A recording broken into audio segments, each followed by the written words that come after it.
Halo guys, welcome to YouTube channel. Perkenalkan, nama saya Maria Bastiana Pala. Saya mahasiswa Unika Santo Paulus Ruteng, Prodi Keperawatan. Nah teman-teman, pada video kali ini saya akan memaparkan tugas tentang tindakan menghadapi krisis lingkungan hidup untuk memenuhi tugas yang diberikan oleh dosen pengampu mata kuliah Ekologi dan Epidemiologi Pak Yohanes Jakri. Oke, yang pertama pengertian. Kerusakan lingkungan adalah deteriorasi lingkungan dengan hilangnya sumber daya air, udara, dan tanah, kerusakan ekosistem, dan punahnya fauna liar. Faktor penyebab pertama yaitu faktor alam. Faktor alam terjadi karena adanya bencana alam seperti banjir, gempa bumi, dan gunung meletus.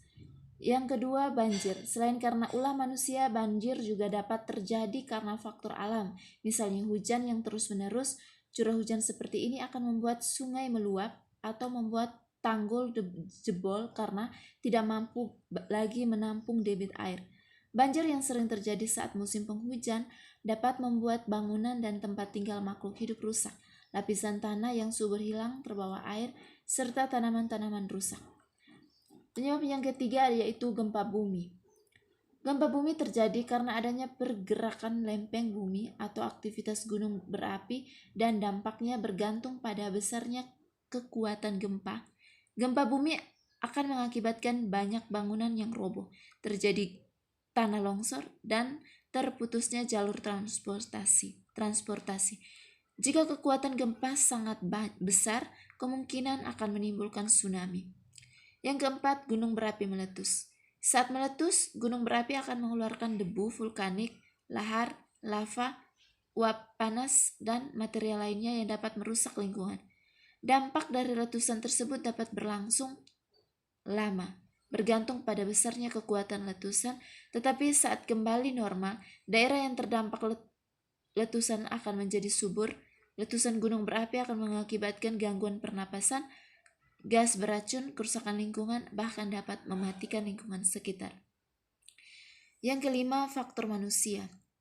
Selain faktor alam, faktor manusia juga menyebabkan kerusakan lingkungan hidup. Yang keenam, membuang sampah sembarangan.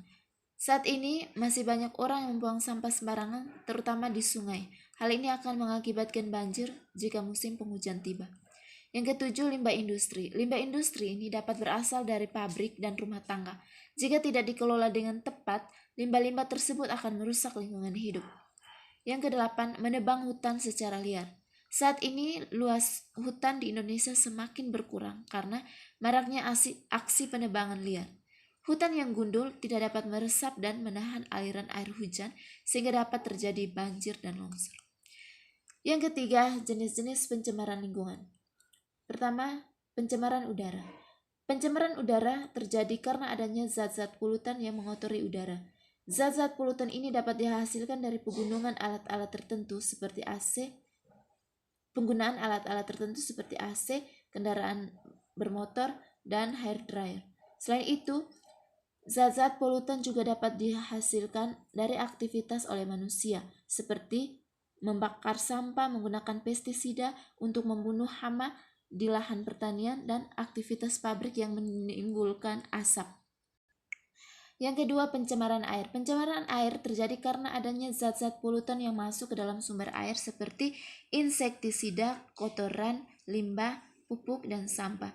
Air yang tercemar akan berbau, keruh, dan berwarna, sehingga tidak layak untuk dikonsumsi. Jika dikonsumsi, air tersebut akan mengganggu kesehatan.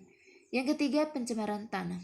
Pencemaran tanah terjadi karena adanya zat-zat polutan yang masuk ke dalam lapisan tanah sehingga kualitas tanah menurun.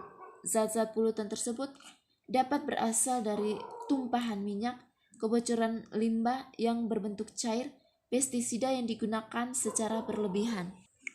Oke, yang keempat, sumber-sumber pencemaran tanah. Yang pertama, sumber alamiah. Sumber alamiah itu yaitu letusan gunung berapi, gas beracun akibat gempa, batuan yang berada di tanah dan mengeluarkan zat radioaktif yaitu radon, aerosol di lautan, tanaman, peluruhan, nitrifikasi, dan denitrifikasi biologi, petir atau loncatan listrik yang dapat memecahkan molekul, dan kebakaran hutan. Yang kedua, sumber buatan manusia. Kegiatan manusia dapat mengubah lingkungan hidup yang antara lain disebabkan oleh perkembangan budaya, penggunaan ilmu dan teknologi, serta diiringi oleh pola konsumsi yang berlebihan. Beberapa aktivitas manusia yang dapat menimbulkan pencemaran udara antara lain industri, kendaraan bermotor, asap rokok, ledakan, baik kecelakaan maupun buatan, persampahan, permukiman, dan pertanian.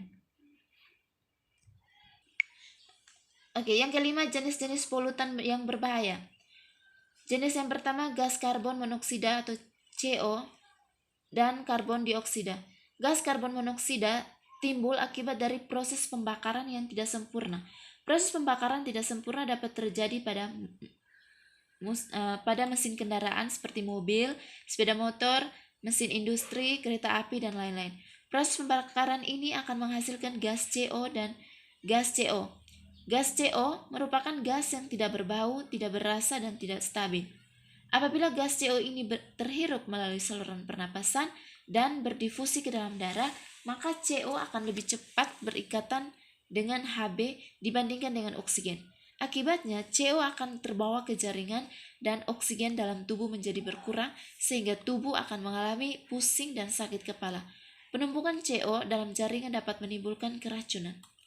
Yang kedua, gas karbon dioksida atau CO2 berasal dari hasil pembakaran hutan, industri, pesawat terbang, pesawat luar angkasa, serta kapal dan mesin-mesin seperti motor, mobil, serta kereta api. Hasil pembakaran tersebut akan meningkatkan kadar CO2 sehingga udara tercemar.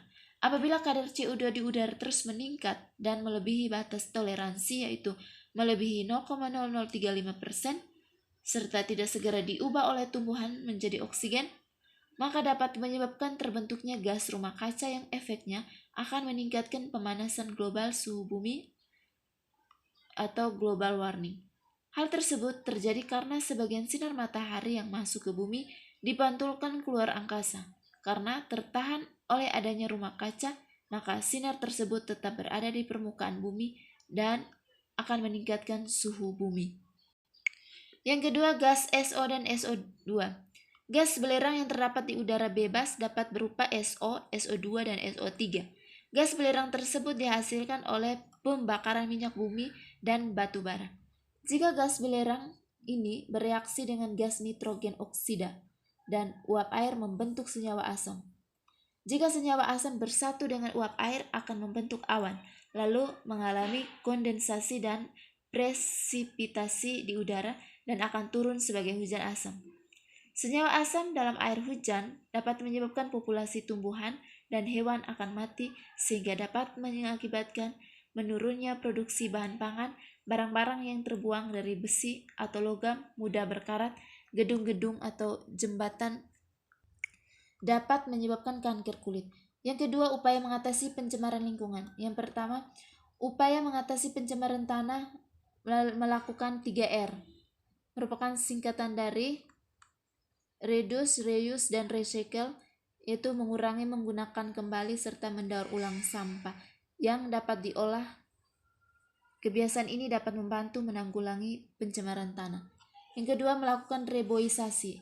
Reboisasi atau melakukan penanaman pohon kembali merupakan cara ampuh dalam mengurangi dampak pencemaran tanah, sebab dengan melakukan reboisasi, tanah tersebut jadi lebih subur.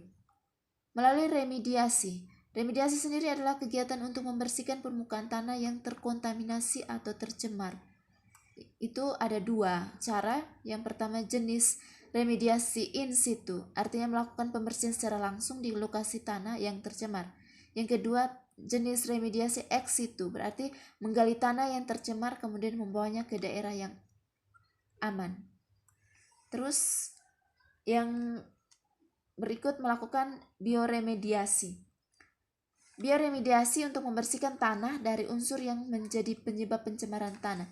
Bioremediasi lebih kepada pemanfaatan mikroorganisme seperti jamur dan bakteri dalam membersihkan tanah tersebut.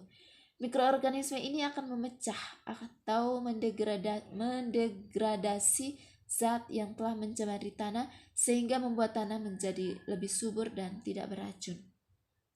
Yang kedua, upaya mengatasi pencemaran udara.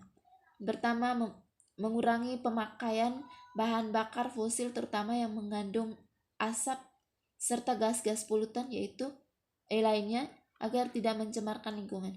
Melakukan penyaringan asap sebelum asap dibuang ke udara dengan cara memasang bahan penyerap polutan atau saringan, mengalirkan gas buangan ke dalam air atau dalam larutan pengikat sebelum dibebaskan ke air, membangun cerobong asap yang cukup tinggi sehingga asap dapat menembus bahkan pencemar NO. Bahkan bangunan candi akan cepat rusak, memudarkan warna cat, menurunkan derajat keasaman tanah, bahkan menyebabkan kematian mikroorganisme tanah. Yang ketiga, gas klorofluorokarbon atau CFC. Gas CFC memiliki beberapa kelebihan, antara lain tidak berbau, tidak berasa, dan tidak mudah bereaksi, dan tidak berbahaya secara langsung. Dengan beberapa kelebihan tersebut, maka manusia menggunakan gas CFC untuk keperluan sebagai bahan pengembang seperti semprot rambut, parfum semprot, pengembang